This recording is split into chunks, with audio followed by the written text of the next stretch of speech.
आप सभी लोगों का डीके एजुकेशन क्लासेस में आपका स्वागत है। आज हम लोग साइंस की क्लास करने वाले हैं। हम लोगों की क्लासेस चल रही थी एनटीपीसी और रेलवे ग्रुप डी को लेकर के।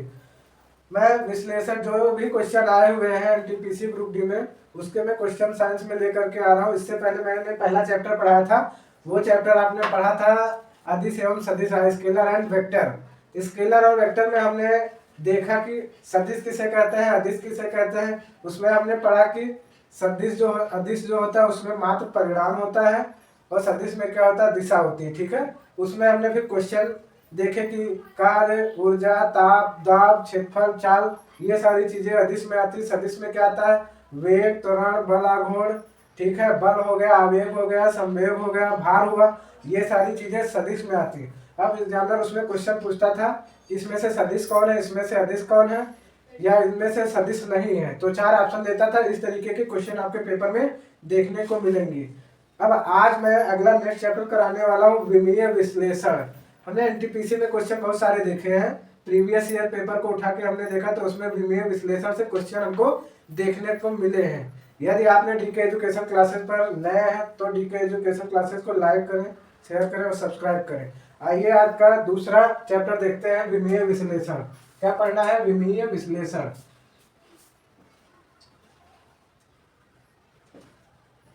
विमीय विश्लेषण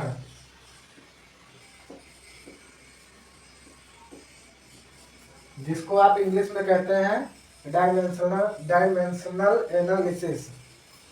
डायमेंशनल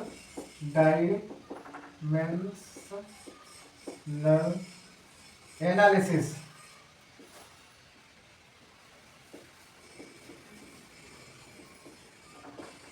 अब आपका सेकंड चैप्टर है विमीय विश्लेषण डायमेंशनल एनालिसिस। ठीक है, अब आपको कैसे करना है, यहां पर आप देख लीजिएगा स्पेलिंग, डायमेंशनल एनालिसिस। ठीक है, तो आज विमीय विश्लेषण में डायमेंशनल एनालिसिस, इसमें आपने पढ़े होंगे मात्रा के, भौतिक राशियों के मात्रक होते हैं। तो इसमें कुछ चीजें आपको याद रखनी है, जैसे भौतिक राशियों की विमा। भौतिक राशि की विमा में आपको 7 तो याद ही रखने हैं। ठीक है, तो पहला आपकी भौतिक राशि की विमा क्या है, भौतिक राशि की विमा। ठीक है, भौतिक राशि की विमा। अब भौतिक राशि की विमाओं में आपको हम पढ़ाने वाले हैं। इसमें आप देखिए, इसमें क्या लिखा होता है, द्रव्यमान। द्रव्यमान, तो द्रव्यमान को आप किससे डिनोट करते हैं, आपने देखा होगा द्रव्यमान को आप m से डिनोट करते हैं। ठीक है, द्रव्यमान की विमा m के रूप में होती है। उसी तरीके से आप देखेंगे लंबाई की विमा क्या है, लंबाई। तो आप लंबाई की विमा को देखेंगे तो लंबाई में आपको दिखेगा, लंबाई को l से डिनोट करते हैं। उसी प्रकार समय की विमा आप देखेंगे तो समय में आप देखेंगे समय को t से डिनोट करते हैं। ठीक है, फिर अगला समय के बाद आप आ जाइए वैद्युत धारा की विमा। ठीक है, किसकी विमा, वैद्युत धारा की विमा। वैद्युत धारा की विमा, वैद्युत धारा की विमा। ठीक है, वैद्युत धारा की विमा। अब वैद्युत धारा की विमा हो गई है। फिर ताप की विमा, किसकी विमा, ताप की विमा। ताप की विमा, तो ताप की वैद्युत धारा की विमा को किससे आप डिनोट करते हैं, ए से, और ताप की विमा को आप डिनोट करते हैं के से। ठीक है, और ज्योति तीव्रता की विमा को किससे डिनोट करते हैं, ज्योति तीव्रता। ज्योति तीव्रता की विमा। तो जो तीव्रता की विमा आपकी जो होती है वो कैंडेला में होती है, इसको आप CD से डिनोट करते हैं। ठीक है, अब अगला आपका आ गया पदार्थ की मात्रा की विमा। पदार्थ की मात्रा की विमा क्या है, पदार्थ की मात्रा की विमा। पदार्थ की मात्रा की विमा क्या होती है, मोल में होती है। ठीक है, ये चीज समझ में आई। आज हम लोग विमीय विश्लेषण चैप्टर सेकंड पढ़ रहे हैं। इससे पहले हमने सदिश और अदिश से हमने साइंस की, रेलवे और एनटीपीसी की, दोनों की स्टार्ट की थी। विमीय विश्लेषण में आपको डायमेंशनल एनालिसिस पढ़ा रहा हूँ। ठीक है, अब भौतिक राशि की विमा में ध्यान रखना, द्रव्यमान को m से डिनोट करते हैं, लंबाई को l से डिनोट करते हैं, समय को t से करते हैं, वैद्युत धारा की विमा को a से करते हैं, ताप की विमा को k से करते हैं, जो तीव्रता की विमा को cd से करते हैं, और पदार्थ की विमा को मोल से डिनोट करते हैं। ठीक है, तो आपने ये चीजें देखी। अब इसमें जो है आपको पढ़ना क्या है, जैसे कुछ चीजें इंपॉर्टेंट जो आपके एनटीपीसी और रेलवे में जहाँ से क्वेश्चन पूछे गए हैं, और जो है और जितने भी रेलवे के एग्जाम में आए हुए क्वेश्चन से मैं कराने वाला हूँ। आइए देखते हैं। जैसे इसमें आपसे पूछा जाएगा, आगे इसमें आपसे पूछा जाएगा कि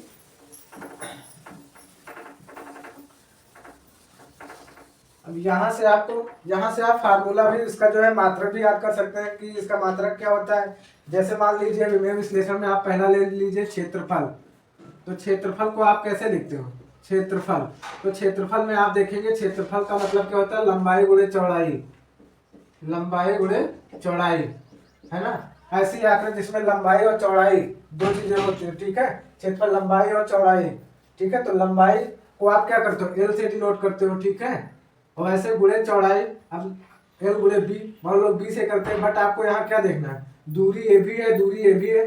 तो दोनों को जब दूरी है तो इसको जब विमीय विश्लेषण में करोगे तो एल गुणे एल कर दोगे, तो ये क्या हो जाएगा, एल स्क्वायर।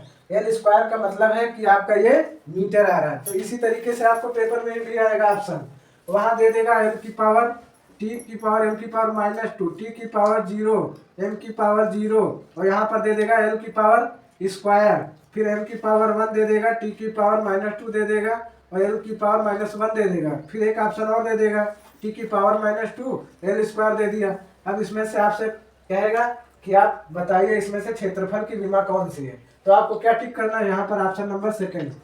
ठीक है, तो इस तरीके से क्वेश्चन को पेपर में करना है। ये सारी चीजें मैं बाद में भी कराऊंगा। अब इसमें जो जो आपके पेपर में आए हुए हैं उन सबकी विमा और ये सारी चीजें मैं बताने वाला हूँ, उसको नोट करिए। ठीक है, तो साथ साथ में नोट्स बनाते चलिए। आपने एक पढ़ा क्षेत्रफल का हो गया। ठीक है, क्षेत्रफल का क्या होता है, एल स्क्वायर हो जाएगा। फिर दूसरा आप क्या पढ़ेंगे, कार्य। दूसरा आप देख लीजिए आयतन है। आयतन को आप v से भी डिनोट कर सकते हैं। आयतन को v से वॉल्यूम जिसको बोलते हैं, तो इसका मतलब क्या है, एल का स्क्वायर यानी मीटर क्यूब। तो मीटर क्यूब का मतलब क्या है, एल क्यूब। तो एल क्यूब इस तरीके से। ठीक है, अगला आ जाइए तीसरा क्वेश्चन।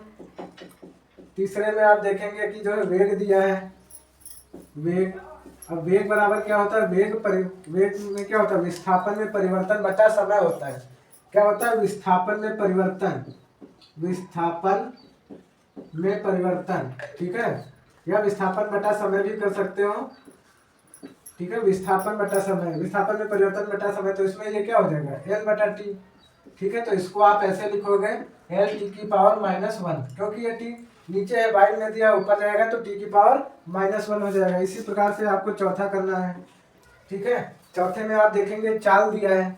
चाल का मतलब होता है कि एकांक समय में चली गई दूरी। एकांक समय में क्या होता है, चली गई दूरी। तो चाल का मतलब क्या होता है, दूरी बटा समय होता है। ठीक है, दूरी बटा समय, दूरी बटे समय। अब दूरी को एल से करते हो और समय को टी से डिनोट करोगे, तो आप क्या करोगे, एल टी की पावर -1। ठीक है, इस तरीके से। तो वेग और चाल का दोनों का क्या होता है, एडिटिव होता है। अब एग्जाम में कभी कभी पूछ लेगा इसमें से सदिश और अदिश कौन सा है, तो ये जो है अदिश है, ये जो है सदिश है। ठीक है, बाकी ये अदिश का ही ऑप्शन है। अब चौथा ऑप्शन, पांचवा देख लीजिए, इसी तरीके से करना है। 5 नंबर में क्या करना है, जैसे त्वरण हुआ, त्वरण, तो त्वरण को आप कैसे डिनोट करोगे, त्वरण बराबर क्या होता है, वेग परिवर्तन बटा समय। वेग परिवर्तन, वेग में परिवर्तन बटा समय, समय। ठीक है, अब वेग में परिवर्तन बटा समय का मतलब क्या है यहाँ पर, तो यहाँ पर वेग में परिवर्तन का मतलब यहाँ देख लीजिए, वेग में परिवर्तन एल टी की पावर -1 है, तो एल टी की पावर -1, और यहाँ पर समय दिया गया है टी, तो ये टी नीचे हो जाएगा। अब यहाँ आएगा तो ये एल टी की पावर -1 पहले से था, ये टी ऊपर जाएगा तो -2, तो एल टी की पावर -2 आ जाएगा। तो इस तरीके से इसका हो गया। ठीक है, इसको आप अपनी नोट्स में बनाते चलिए साइंस में। उसके बाद जब प्रीवियस ईयर के क्वेश्चन देंगे तो उसमें अगर ये चीज नोट्स बनाते चलेंगे, पढ़ते चलेंगे, तो आपको याद हो जाएगा। क्वेश्चन करने में आपको काफी ज्यादा हेल्प मिलेगी। आइए देखते हैं अगला, बल हुआ। फिर 6 नंबर में आप देखेंगे बल। बल बराबर क्या होता है, बल बराबर होता है द्रव्यमान।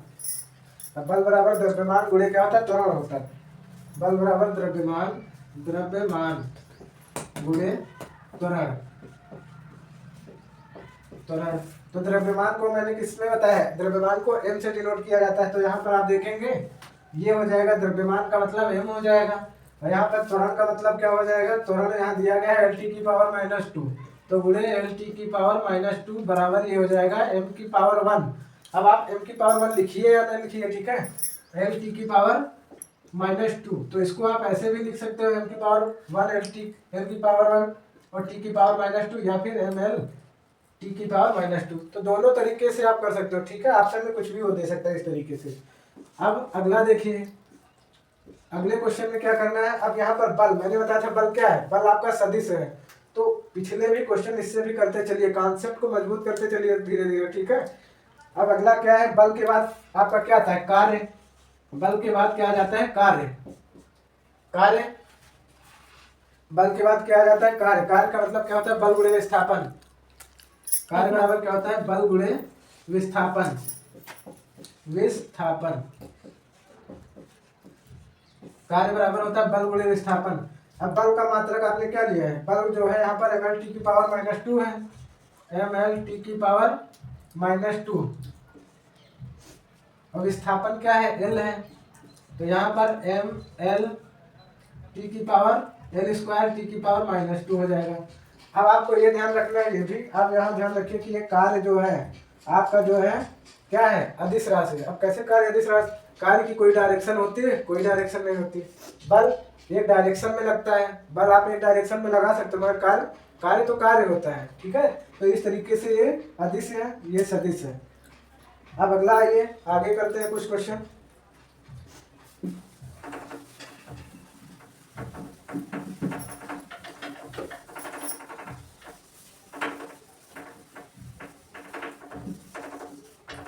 अब यहाँ पर देखेंगे कार्य के बाद आप देखेंगे शक्ति या सामर्थ्य, ठीक है, शक्ति या सामर्थ्य, शक्ति या सामर्थ्य, शक्ति या सामर्थ्य। आपने इसको पावर कहते हैं, इंग्लिश में क्या कहते हैं, इसको पावर बोलते हैं, ठीक है। अब पावर को किससे डिनोट करोगे, तो पावर का मतलब होता है शक्ति बराबर क्या होता है, कार्य बटा समय, कार्य बटा समय, ठीक है। अब समय, कार्य का हमने क्या पढ़ा है, कार्य का हमने पढ़ा है, कार्य बराबर क्या होता है, कार्य का मतलब होता है यहाँ पर कार्य आपका m हो गया l² t की पावर -2 बटा क्या होता है, समय t होता है। तो यहाँ पर आप निकालोगे तो ml² t की पावर -3, तो ये हो जाएगा पावर का, ठीक है। अब अगले क्वेश्चन को करते हैं। तो यहाँ पर देखते हैं संवेग दिया गया है 8 नंबर में। संवेग बराबर क्या होता है, संवेग बराबर होता है द्रव्यमान गुणे वेग, द्रव्यमान गुणे वेग। अब द्रव्यमान गुणे वेग होता है तो द्रव्यमान m हो जाएगा, वेग lt की पावर -1 हो जाएगा, ठीक है। अब यहाँ पर अगला देखिए, संवेग के बाद आवेग पर आ जाइए। आवेग क्या होता है, आवेग, आवेग बराबर आपका हो जाएगा, आवेग होता है औसत आवेगी बल, औसत आवेगी बल, औसत, औसत आवेगी, आवेगी बल गुणे, बराबर क्या होता है, औसत आवेगी बल गुणे समय, ठीक है। अब बल को आपने किससे डिनोट किया है, बल को आपने लिखा था ml t की पावर -2 इंटू समय को क्या लिखा t, तो आपका ये आ जाएगा ml t की पावर -1 आ जाएगा, ठीक है, ml t की पावर -1। तो इस तरीके से आप कर सकते हैं। अगला जो है देख लीजिए 10 नंबर में, गतिज ऊर्जा। क्या है, गतिज ऊर्जा, ऊर्जा, गतिज ऊर्जा। अब गतिज ऊर्जा में क्या है, गतिज ऊर्जा में आप देखेंगे जो है इसमें दिया गया है द्रव्यमान 1/2 mv² होता है, ठीक है। क्या होता है, 1/2 mv², 1/2 mv का मतलब द्रव्यमान, v का मतलब वेग, वेग का स्क्वायर, ठीक है। तो ये क्या हो जाएगा, 1/2 गुणे द्रव्यमान गुणे वेग का स्क्वायर बराबर 1/2 mv² होता है ये। तो m आपका क्या है, m को ऐसे डिनोट करोगे, v को क्या करोगे, v का मतलब है l² t की पावर -2, lt होता है ठीक है, तो ये इस तरीके से आ जाएगा, गतिज ऊर्जा ml² T⁻²। तो आज के लिए इस क्लास में इतने ही। आगे के जो क्वेश्चन आया है नेक्स्ट, तो वो कल की क्लास में मिलेंगे। तब तक के लिए जय हिंद, जय भारत।